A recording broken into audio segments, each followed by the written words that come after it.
ndaramukije mwese muko murankurikira ndabaye kaze mwese mu kiganiro tugira dutange c'inyigisho inyigisho ivuga ngo Kristo niwe byagezwe bihereramo canke Christ est la fin de la loi canke Christ is the end of the law. Nkuko tumaze imisi tuko turiga ku bantu mukurikira inyigisho jewe nitwa Ange Michel Muhemana kumbure ku batanzi tumaze igihe tuko turiga inyigisho zitandukanye ku mavideo atandukanye cyane cyane duciye kuri Facebook ariko tukazicana kuri YouTube. Iyo kumbura utabonye ushobora kuri YouTube ukayisangaho hari amavideo menshi cyane tugerageza kwigisha mu buryo mugabo bwo kwishura ibibazo. Rero mu buryo tuko turigisha inyigisho niko nagereza gukora ku bibazo bikunda kugaruka ku bantu iyo umuntu avuze yuko amategeko canke ivyagezwe bitaraba umukristo w'isezerano rishasha canke muri New Testament canke Nouveau Testament, yuko umukristo w'isezerano rishasha afise ubundi buzima bushasha bumubeshejeho, afise principe zindi kumbuye ko novyita, afise uko Imana imubwira kubaho iciye muri Kristo Yesu, iciye muri mpwemu yera, iciye mu ijambo ry'Imana. Rero n'ikindi gikomeye cyane dukwiye gutahura ko cyane mu nyisho niko ndigisha ko ndiko ndatusha cyane kuvyerekeye amategeko. Kubera iki ucumaze none Ange Michel kubera ko ukunda kuvuga kuvyerekeye amategeko abantu benshi n'ikibazo akunda kumbaza.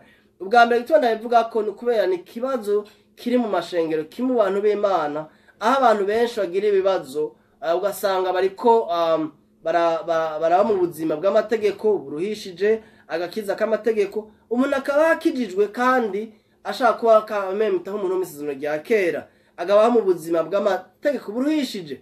Ingene buyumvira birafise ukuntu bica bihinduka, ingene ubona ubuzima birafise ukuntu bihinduka, ingene ubona abantu ingene bavuga birahinduka, kandi n'ingene ugira imigendanire yawe n'Imana na mpwemu yera na Yesu birafise ukuntu biba affect navyo nyene. Rero ugasanga umuntu arakunda Imana mu by'ukuri mu mutima ashaka kuyigororokera, mugabo ayigororokera mu buryo butari bwo, ayigororokera mu buryo bwo mu nguvu ziwe bihagaze mu byo kugaza gukora. Rero cyo n'ikintu gikomeye cyane nashaka kubabwira ko Imana ishaka ko dutahura yuko mpwemu w'Imana aba muri twebwe. Twarize mu nyigisho twize mu minsi yahera kumbure ivuga ku byerekeye ngena amategeko atakituboshe twigwana n'isezerano rishasha, tukamenya yuko nimba uri munsi ya mpwemu w'Imana urongorwa na mpwemu yera nturi munsi y'amategeko. Amategeko ntagufata, amategeko ntakurongora, amategeko turayigirako. No munsi rero mu cigwa cuno munsi nico kintu nza kuvuga ngena amategeko aherera muri Kristo, ariko kandi ingena amategeko atwereka Kristo. Kuko ni kibazo kunda kumbaza benshi bati none wewe Ange Michel tubwira yuko Ancien Testament ntikeneye. Hari nabaze kubivuga nko babibwiwe n'abapastori babo cyangwa abagenzi babo, ukumva babwira ngo ujya ngo ntiyemera Ancien Testament. Oya umuntu azobwira ngo sinemera Ancien Testament mwene data canke yabikubwiye kumbura kurankurikira waravyumvise azoka arakubesha n'urusaku ndina gutura urusaku, kandi urusaku si camwa camwe mu yera, urusaku rutarigo ruhagaze mu kubesha. Rero ndemera isezerano rya kera cyane gose kuko ni igitutu ca Kristo kitweka Yesu Kristo. Nshobora kuja mu isezerano rya kera nkigisha Ancien Testament gusa nkakuramwa Yesu Kristo. Ico ni ikintu kiri muri Bibiliya kandi teza kucubaha. Rero isezerano rya kera turaryemera, muga turataha ko isezerano rya kera ryandikiwe igihugu ca Israel, ntiryandikiwe directement canke ntiryandikiwe wewe umuntu w'isezerano rishasha, ryanditswe ku bwawe. L'Ancienne Alliance canke l'Ancien Testament a été écrit pour toi. Il a été écrit pour toi. Yarikiwe wewe kugira ngo umenye. Canca ndika abanyisirayeli, kamvuga ko yandika abanyisirayeli bwa mbere. Ariko yandikiwe wowe bwa kugira ngo umenye nawe ivyo Imana yakoreye abanyisirayeli n'ivyo yazisezeraniye gukorera isi yose muri Kristo Yesu. Gutandukanya isezerano rya kera rero ni ikintu gikomeye, kuko mwene data naho wo kwigisha gute, ukagira zeri imeze gute, ukavuga ubutumwa umeze gute, utaraba grounded ngo ube umuntu ashikamye mu byizegwa bya Bibiliya, mwene data uko bitebukura messing up, canke ukabaho mu buzima bwo kuvangavanga, canke ukabaho mu buzima bwo gutera ubwoba abantu bakumviriza. Ugasanga umuntu ariko aravuga ubutumwa, hari umuraba ariko aravuga ubutumwa ugasanga ariko abwira abantu ibintu by'intege nke zabo umwanya munene, aho no kubabwira umuti w'intege nke zabo. Umuti w'intege nke zacu ni Yesu Kristo. Rero Imana iduhamagarira kwigisha umuntu, ntihamagara kuvuga umuntu n'umwe, ntihamagara je ko nivuga, ntihamagara ko mvuga umuntu ngo pastor naka ngo yemewe cyane byo bemewe. Usanga abantu usige du pressure pastor naka oyaye canke prophete naka canke apotre naka. Imana iduhamagara ko tuvuga Yesu. Nimba hari umuntu yakwigisha gufasha kurera ni byiza, twese turafise abatureze ndafise abantu bangize ko impact bakomeye, bamwe d'une façon directe abandi d'une façon indirecte. Hari abantu banyigishije twabanye bandeze, hari n'abandi kumbure ndaba ku televiziyo, nabandi ndabasoma ibitabo byabo, ndabaza YouTube n'ahandi, abandi nabandika nk'abazibaza abakozi Imana bemewe. Ariko abo sinshaka kuba pressure jewe, sinshaka kubavuga ko nabantu washaka kumviriza uno munsi ukumva cyavuze wemeje nashitana kwijana kandi n'ibindi umva ati nawe nyene ngantaratahura. Nkuko mwene data kandi mu muri Kristo ukamukunda ukamwubaha. Mugandi duhamagara wa gupresha umwana w'umuntu twebwe. Ndamuga kuvuga Yesu wenyene yapfuye akazuka. Niko Paul yavuga ngo nitwivuga twebwe nitwiyigisha. Twigisha Yesu yapfuye akazuka. Kandi tuvuga ibintu byabo tukemeza abantu. Yesu niwe wemeza abantu, mwe niwe wemeza abantu. Nituvuga abantu ngira nituvuga ibintu ngira ngo turonke success, ngo turonke fame, turugura abantu turi popular twemewe cyane. Oya, turuvuga byaho twemere tubahe Kristo. Rero cyo ikintu gikomeye cyane ko tumenya Kristo tukamuvuga mu buryo bwiza, tukubaha ijambo ryiwe, iri jambo ryanditswe riyinya tukaryubaha. Rero ntarenze kurandira tukajo mu ijambo ry'Imana. Namuste cha dusome Galate chapitre 3 verset 23 kubandanya 25 ni mirongo ikomeye cyane. Turagisoma ama ndasigura. Haraba ngo ariko kwizera kutaraza twarindwa n'ivyagezwe. Twugaranywe turindiriye ukwizera kwagira kuze kwagira twarindwa n'ivyagezwe twugaranywe turindiriye ukwizera kwagira kuze guhishurwe. Ariko ivyagezwe bitaraza. Kandi ndasoma Bibiliya y'Igifaransa, muri Galate 3 verset 23 ndibaza 23, kuko Bibiliya y'Igifaransa irabivuga neza gusumba Bibiliya y'Ikirundi, ariko zose ni Bibiliya nziza zidufasha kumenya ijambo ry'Imana. Galate 3 iravuga ngo Abagalati ya 3:23 haravuga ngo avant que la loi vienne nous étions enfermés. Umbereza imbere yuko ibyagezwe bigira iki biza, mu Gifaransa avuga ngo avant que la loi vienne nous étions enfermés sous la surveillance de la loi. Abo ni bande ariko aravuga bari bugaranywe imbere yuko ibyagezwe biza. Mbega ibyagezwe byaje ryari kwanza? Cyo ni kibazo kwiye kwibaza. Amategeko ntiyazanye na Adamu, ntiyazanye na Abrahamu, ntiyazanye na Nowa. Amategeko yazanye na Moyeze. Turabona ijambo ry'Imana ritubwira muri Yohani igice cya 17 ngo ibyagezwe cyangwa amategeko yazanywe na Moyeze, ariko ubuntu n'ukuri byazanywe na Yesu Kristo. Uvuye kuri Abrahamu gushaka kuri Moyeze hari imyaka 430. Ibyagezwe byaje imyaka 430 nyuma ya Abrahamu. Abrahamu niwe sokuruza wacu mu kwizera, niwe yagende mu buntu bw'Imana bwa mbere mu buryo bugaragara mu kwizera Imana. Nje twamwe birimo tusokuruza wabizera kandi bahindurwa abagororotsi biciye mu kwizera atabikorwa by'amategeko bigiyemo. Rero Imana cya amategeko Moyize, amategeko ya Moyize ajya 10 twarayize ko 10 turabye ko atari turongo wacha tugira abana b'Imana kandi atuma twitwa abagororotsi. Aya Moyize icaye mu hani kindi gitabo cyitwa igitabo c'amategeko, le livre de la loi. Rero avuze yuko ngo 23 avuga ngo avant que la loi vienne nous étions enfermés sous la surveillance afin que la foi vienne. La loi c'est la foi. Avant que la foi vienne, nous étions enfermés sous la surveillance de la loi en vue de la foi qui devait être révélée. Umviriza imbere yuko ukwizera kuza, ukwizera Yesu yazanye ukwizera ubuntu n'ukuri byazanywe na Yesu Kristo, ariko amategeko yazanywe na Moyeze. Rero mu gihe ca Moyeze muri l'ère de la loi, muri dispensation de la loi, mu gihe c'amategeko ya Moyeze, abantu ngurize étaient enfermés sous la surveillance de la loi. Bari bugaranywe, bari mu gashobera n'ikirundi kivuga ngo twari tugaranywe turinzwe n'ivyagezwe. Mu yandi majambo ibyagezwe ni umugardien.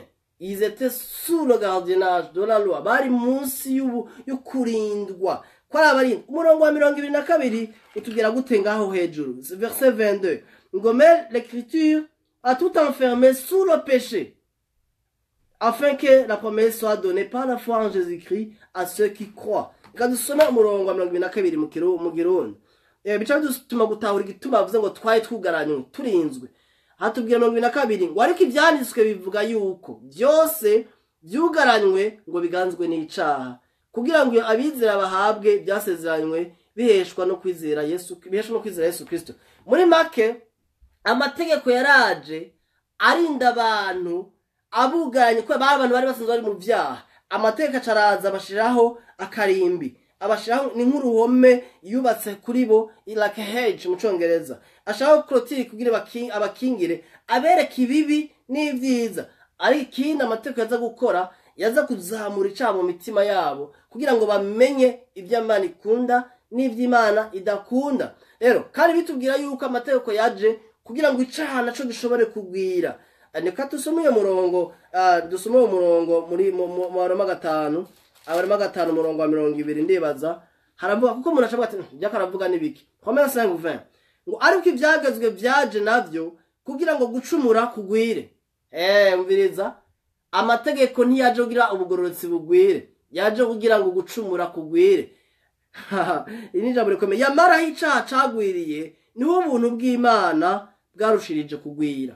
Umviriza, amategeko yaje kugira icaha kigira iki kigwire ko abantu bose bari bugaraniye mu caha. Amategeko acaraza atatuma icaha kigwira. Igituma bavuga ngo amategeko yaje kugira icaha kigwire, Bibiliya itubwira muri 1 Corinthiens 15:56, Abikorintho ba mbere 15:56, Bibiliya itubwira yuko ubushobozi bw'icaha buri mu tegeko. Umuntu umubwiye ngo ntugire ibi, aca kubwira ati kuri kurambuza. Cyane muri we nato bikubwira ariko biragashaka kuvuga ati kubera iki uzufata intebe wanika gatambara nko ku meza, wanika ko n'agapapuro umadike ko tuvuga uti iyi meza nayisize irangi rishasha, kandi umuntu abibone ko yasize ko ntagire umuntu akora kuri taruma. Uza gukora ko taruma turahura ucu byandikako, hanyuma ucushira kuca wegiye uzosanga hari ku butoketoke. Kubera iki umuntu ashaka curiosity muri we yo gushaka kuja kumviriza ko yumye, ndagashaka numvize ko byumye, agaca korako nitaruma intoki zirasigara. Kubera iki curiosity cagazo kiza kuvyura igushaka kumva ico kintu. Icagazo nta bushobozi gifite cyo guhindura wewe, amategeko ntashobora guhindura. Hari abantu bacu twibwira ngo je nshaka gusenga cyane, nshaka gukurikiza amategeko 10, ngo nkafasha impfuvyi ngo abapfakazi. Mwene data, ubwo n'ubugororotsi buhagaze mu bikorwa byawe, mu bikorwa by'amategeko. Imana ntibwagireya, ntinabwemera, ntinabushaka. Bitubwira ngo n'umucafu, ngo n'umwando, n'impuzu cafuye. Ubugororotsi bw'umwana w'umuntu bihagaze mu nguvu ziwe. Imana ico ishaka ko twizera, ukwizera. Rero ngo abantu bari barinzwe, abanyisirayeli ngaha nibo ariko aravuga grand part, bari barinzwe bugaranywe n'ibyagezwe. Muri make nta mwidegemvye wari uhari, ariko ibyagezwe bya pointinga ukwizera.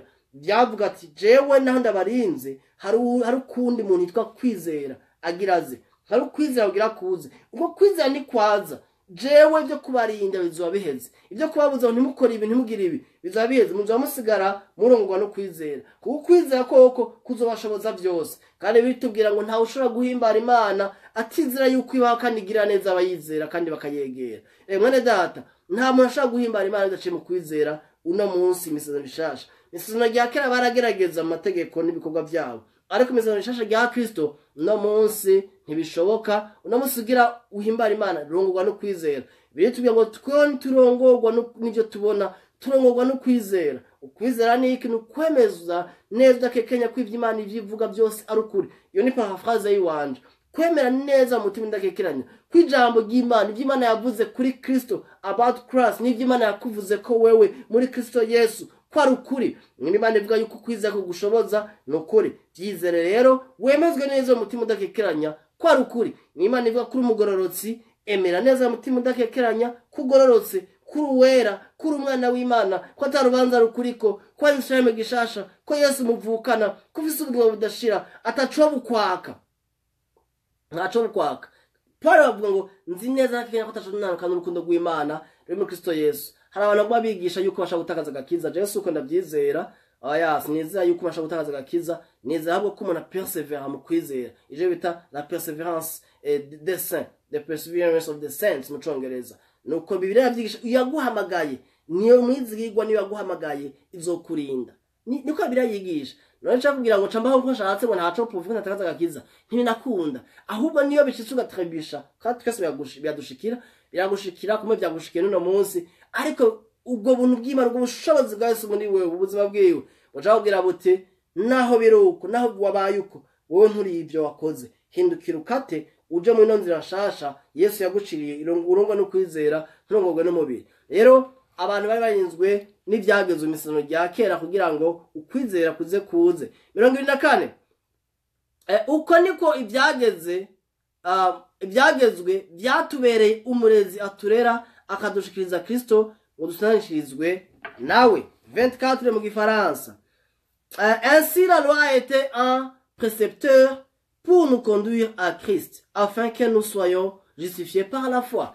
Ibyagezwe byabaye umuprecepteur mu gifaransa, ariko ugiye mu yindi version bavuga umutiteur, umwigisha, tuteur mu Congereza.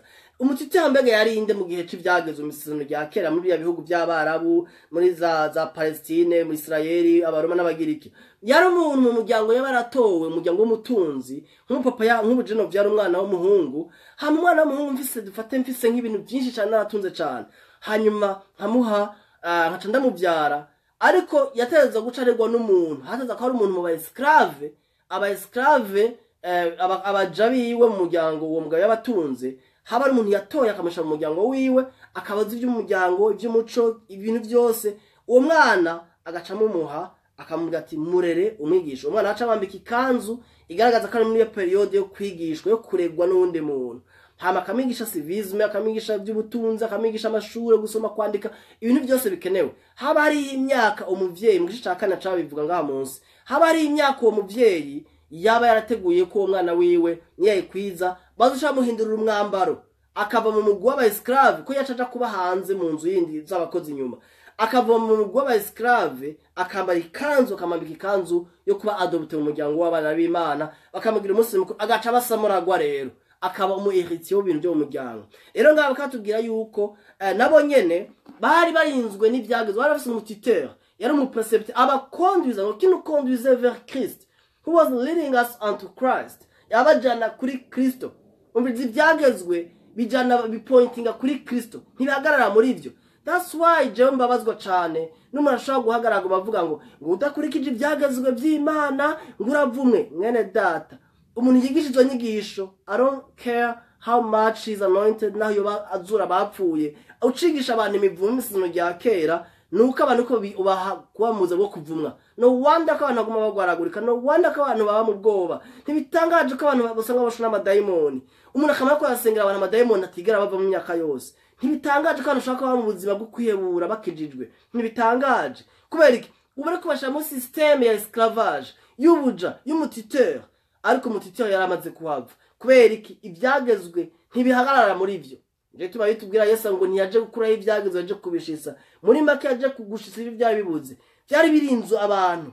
Ikinegwa ca mbere. Ica kabiri yari umwigisha, yigisha abantu avuga ati jewe ndabigisha kutacumura, ndabigisha kudasambana, kutiba, kutabeshera abandi, ndabigisha ibintu nabiri Imana ikunda. Ariko jewe je suis pas la finalité, si jewe mpereza ko byose. Hariho undi muntu yitwa Yesu. Uwo rero niyaza, uyo niyaza Yesu niyaza.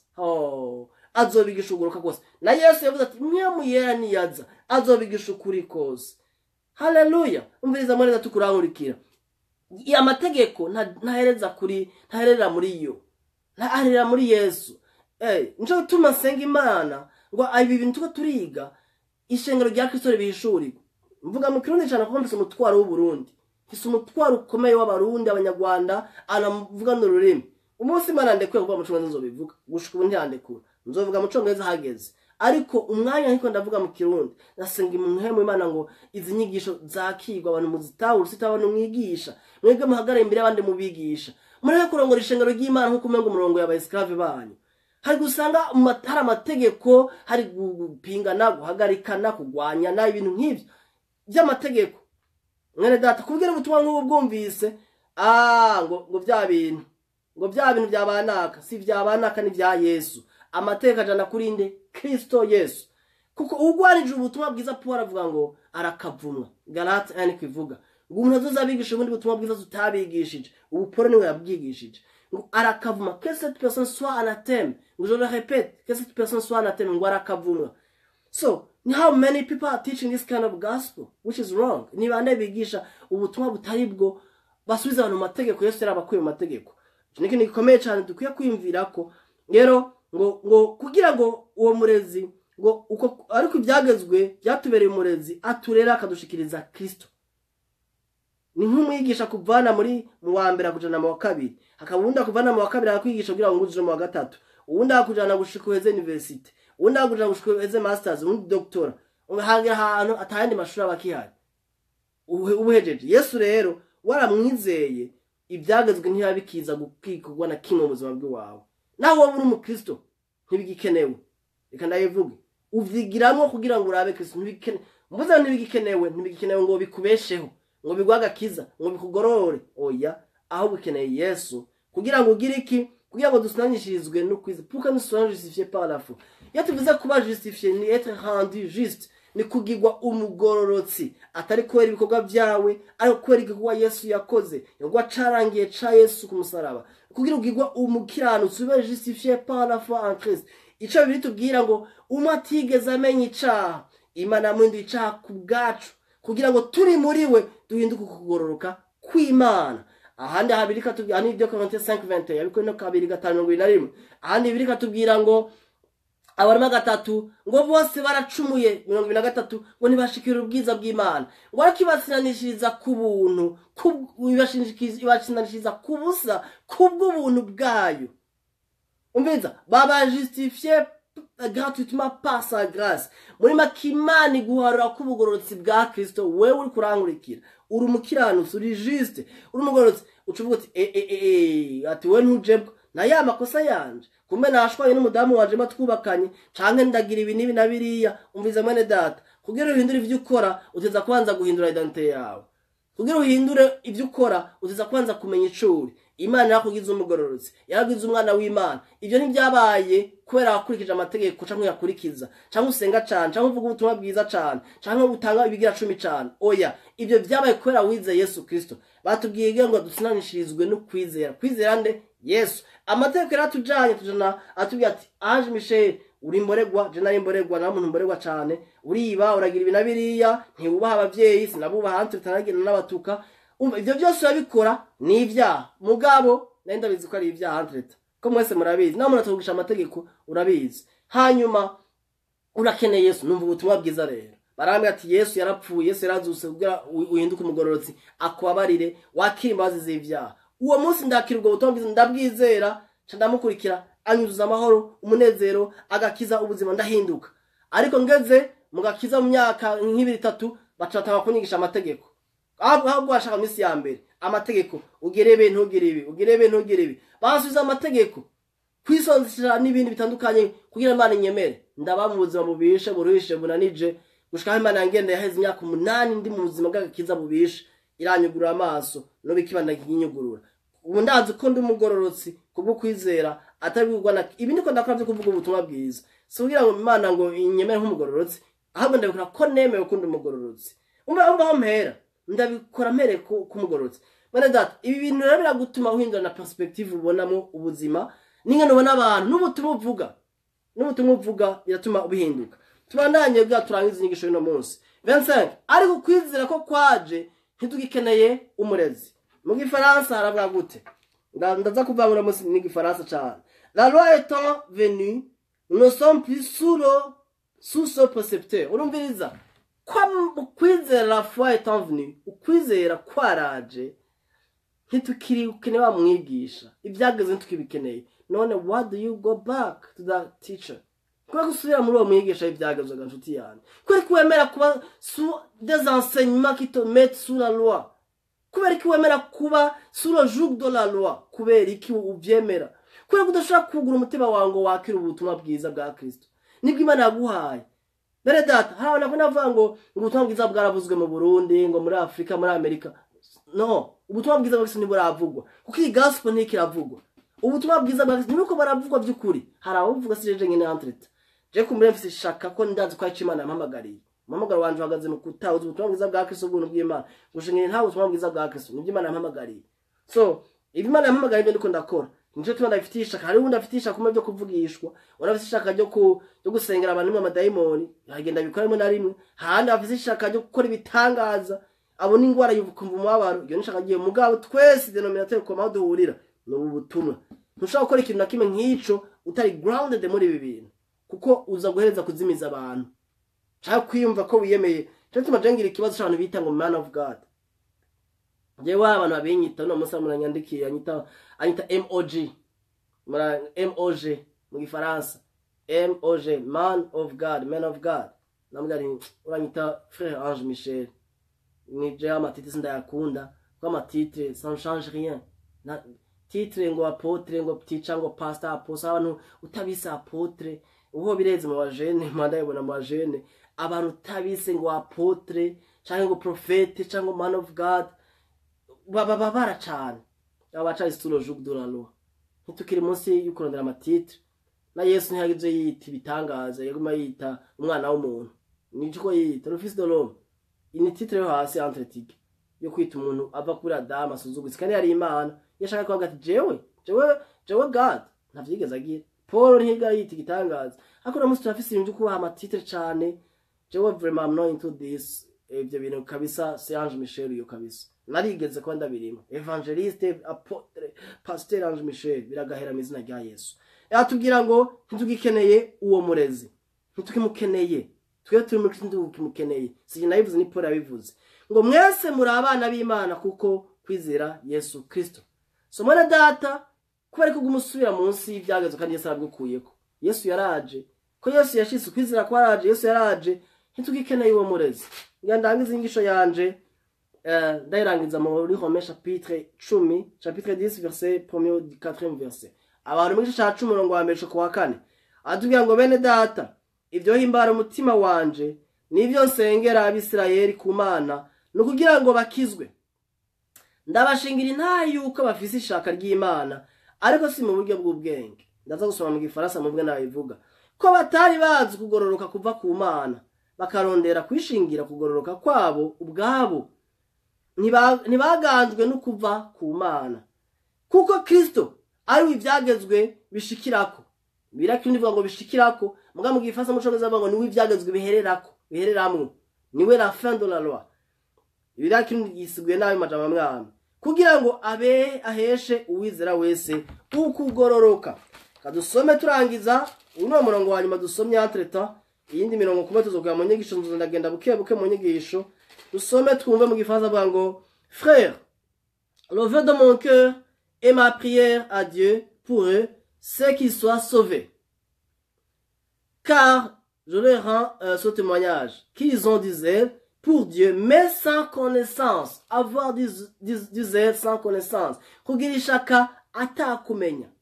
Umva umuntu ni umuntu yoshaka guhindura igihugu ciwe akaca kwa president w'igihugu atigeze yiga politiki atize no mwishuri atazi gusoma no kwandika. Umva ni zèle sans connaissance. Umuntu afite ishaka ariko ariruka mugata connaissance. Umuntu avuga ati jewe vraiment ndashaka umushoferi w'iremorke agaca simira kure remorke bigatwara afite ishaka mugabo nta connaissance yo gutwara ikamyo afise ntazi no gutwara ikinga. None umva umuntu atari ko arigirira nabi. So n'abanyisirayeli niko bari bameze. Acara bandanya avuga ngo en ignorant la justice de Dieu et en cherchant à établir leur propre justice ils ne se sont pas soumis à la justice de Dieu. Urumva kumugusuzugura mu kutamenya kugubugotsi uva ku Mana hamwe no kurondera ubugorotsi bwabo. Ils ne se sont pas soumis à la justice de Dieu. Ntibemeye kuba munsi y'ubugororotsi Imana itanga bwo muri Kristo Yesu. Mwana kubwira ko Imana irabutanga. Verset 4. Car Christ est la fin de la loi en vue de la justice pour tout croyant. Christ est la fin de la loi en vue de la justice pour tout croyant. Christ is the end of the law for the justification of whoever believes in Christ. Umbereza, Yesu niwe byagezwe bihereramo. Il est la fin de la loi. Twabonye mu nyigisho bwa ngo ibyagezwe ko byaje ndukeneye uwo murezi cyangwa uwo mwigisha. Muri make ibyagezwe byajana kuri Kristo. Bigaze kuri Kristo byaca bihagarika igikorwa cabyo. Ndio tuma tubona munsi muri Kristo ibyagezwe tubiraba inyuma. Ariko tukaraba Kristo imbere. Tukabona ati Kristo ari ngaha mu mitima yacu yaraje, ariko tubona mwiteza azogaruka mu buryo bugaragara. Rero Kristo ni ibyagezwe bihereramo. Ntitugikeneye ibyagezwe.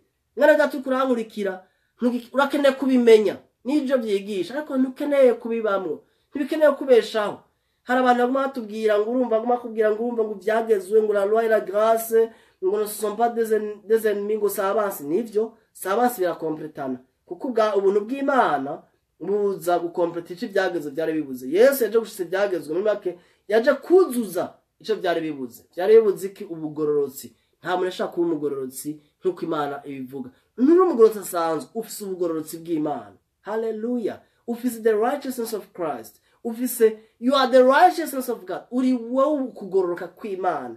Imana ikuravye ibona Kristo, ibona kugoroka kwayo kuri wewe. Atari ko rukora neza. Kubera Yesu yakoze neza ukakira gukora neza kwiwe. Uwo ni bwo butumwa bwiza. This is the good news. Ibiratugume tuvyumva birahindura nubona.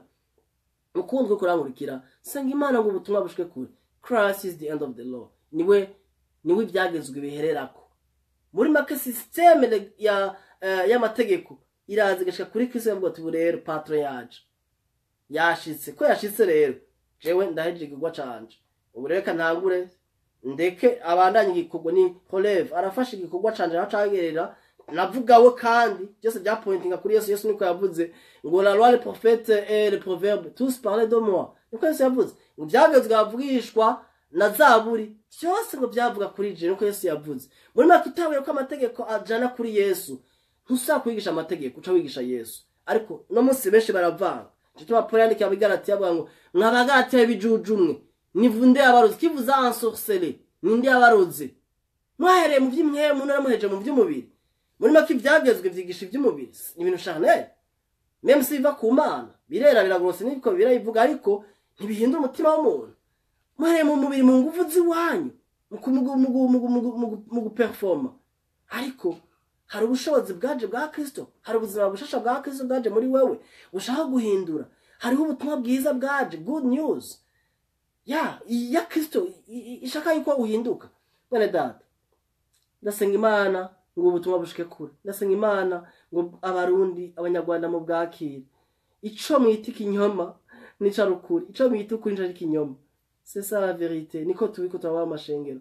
Hari gihe umuntu ushaka kumumviriza ukavuga ati really abantu ntubasha kuja gutuna shaka kufuba gatondi we bumviriza akabwira inkinamico ninde abwira natwenza ko irankumbuza mu Burundi je ntaye mu Burundi akabwira ibindi bintu inkuru ziwe no kwatera ubwoba. Ubu tugeze ahantu mutonda ku bantu babasaba amahera kugira ngo babasenge kandi mugatonda munamwe ngo ndagusengera kwa gusuka nguje nta mavuta agira bakabasuka amavuta yerayo ngo muca murongo imigisha n'ibindi ngo barambika k'ibiganza. C'est dommage, c'est malheureux, birababaje. Ariko uko biri kose yafise inyishu irahari mu ijambo. Ubutumwa bwiza tubuvuge bushike kure twemve sise muri ubu butumwa bwiza ku bantu bamwe mumaze kuvyiza no kumarankurikira ntitugume tuvuga ngo twarakijwe ku buntu ngo turi mu buntu bw'Imana. Tubuvuge twemve sise no force no moyen amahera yacu twemve sise kuko ariko bigisha ibinyoma barembesa mu bintu byabo. Ako twebwe tuvuga ubutumwa bwiza tuja mu njo kwa divise gusa. Ujya ngo Jesse nemera ngo yemera predestination ngo Jesse ndayemera undi akemera ibi undi ngo sinavyemera. Urumva ngo yemera mu kuvuga mu ndimi ngo Jesse ndavyemera. What? Reka twizere Kristo. Reka duce hamwe tuvuga ubutumwa bwiza. Tuje guterana amajambo ahubwo tuvuge Yesu. Bene data ndarangije. Senga mpamwe Imana ngo abagire neza atwigishe aduhishurire adutahuze no kuri mudusengere ubutumwa tubushikane kure. Niyo mutwara office ubuntu amahoro umunezero bigwiza umutima wanyu mwarahezagiwe.